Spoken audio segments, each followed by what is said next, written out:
Il y a une civilisation qui cherche. Elle a des instruments d'une puissance que nous ne pouvons pas imaginer. Elle a des millénaires de science derrière elle. Elle regarde le ciel depuis des générations avec une seule question. D'où vient tout ça ? Et elle ne trouve rien. Pas parce qu'elle manque de moyens, pas parce qu'elle cherche mal, mais parce que, entre elle et la réponse, il y a un obstacle qu'aucune technologie ne peut surmonter. L'univers a effacé les preuves.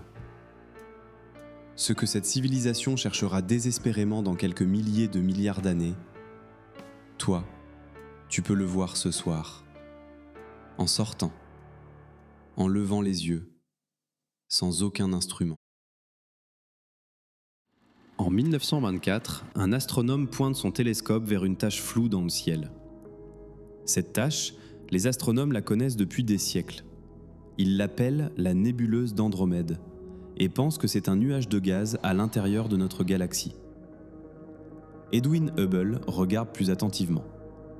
Ce n'est pas un nuage de gaz, c'est une galaxie entière, avec des centaines de milliards d'étoiles, complètement séparée de la nôtre, à 2,5 millions d'années-lumière. Jusqu'à ce soir de 1924, l'humanité croyait que la Voie lactée était l'univers. Pas une galaxie parmi des milliards, tout. L'intégralité de ce qui existe. En une nuit d'observation, Hubble venait de découvrir que nous habitions un grain de sable sur une plage infinie. Mais ce n'est que le début. Quelques années plus tard, Hubble fait une deuxième observation. Les galaxies ne sont pas statiques, elles s'éloignent. Toutes, dans toutes les directions. Et plus elles sont loin, plus elles s'éloignent vite.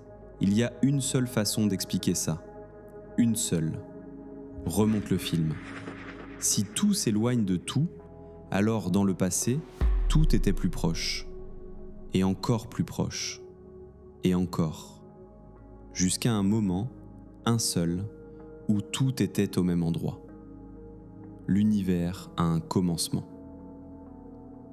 Si c'est vrai, cette naissance a laissé des traces. 3 traces précises, 3 empreintes digitales du premier instant. La première, une chaleur résiduelle, un rayonnement, un murmure thermique qui baigne l'univers entier depuis 13,8 milliards d'années. La deuxième, les galaxies qui continuent de s'éloigner. Le mouvement lui-même est une preuve que tout a commencé quelque part.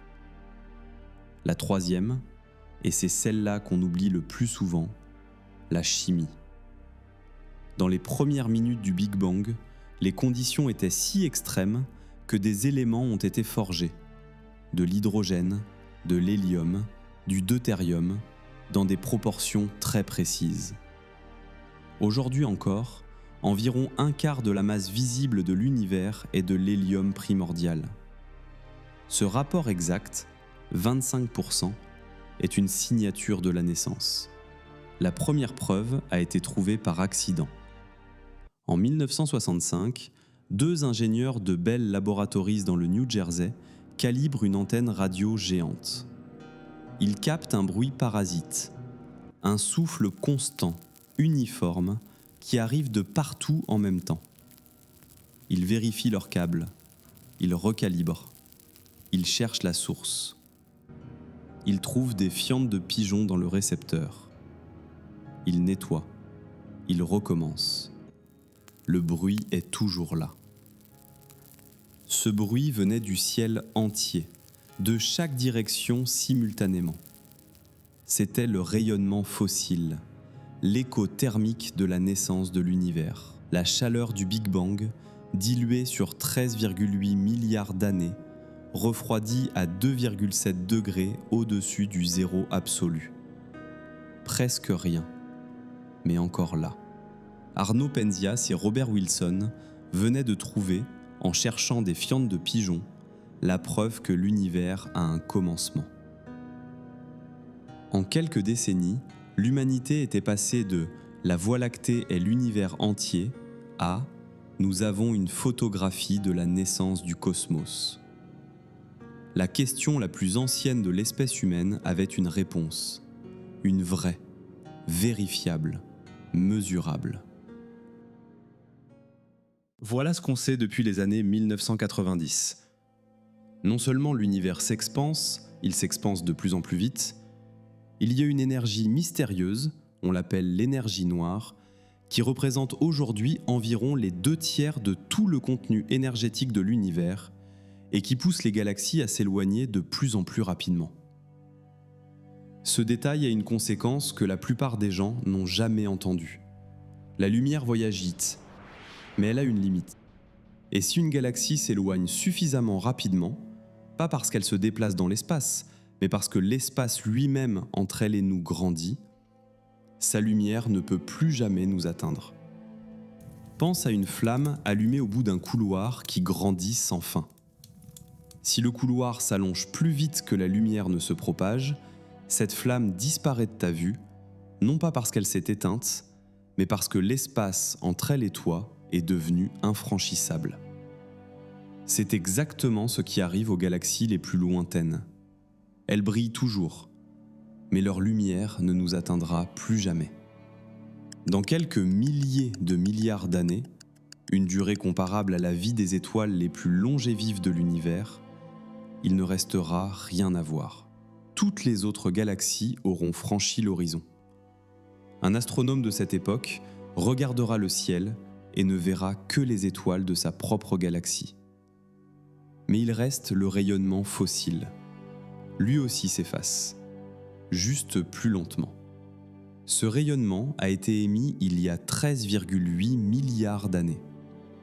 Depuis, l'univers s'est expansé. Et chaque fois que l'univers grandit, ce rayonnement se dilue dans un volume plus grand. Il refroidit, il s'étire. À la naissance, il était incandescent, des millions de degrés. Aujourd'hui, il est à 2,7 degrés. Après une expansion bien plus longue que celle qu'on a déjà vécue, les longueurs d'onde seront si immenses, si froides, qu'aucun instrument ne pourra les mesurer. La deuxième preuve disparaît. Et la troisième, la chimie du Big Bang? Les étoiles forgent de l'hélium en leur cœur. Elles en produisent sans arrêt. Ce qu'elles relâchent à leur mort vient diluer et contaminer la signature chimique originelle. Ce rapport d'hélium primordial, ce 25% précis, se noiera progressivement dans l'hélium stellaire, jusqu'à devenir indiscernable. La troisième preuve s'efface.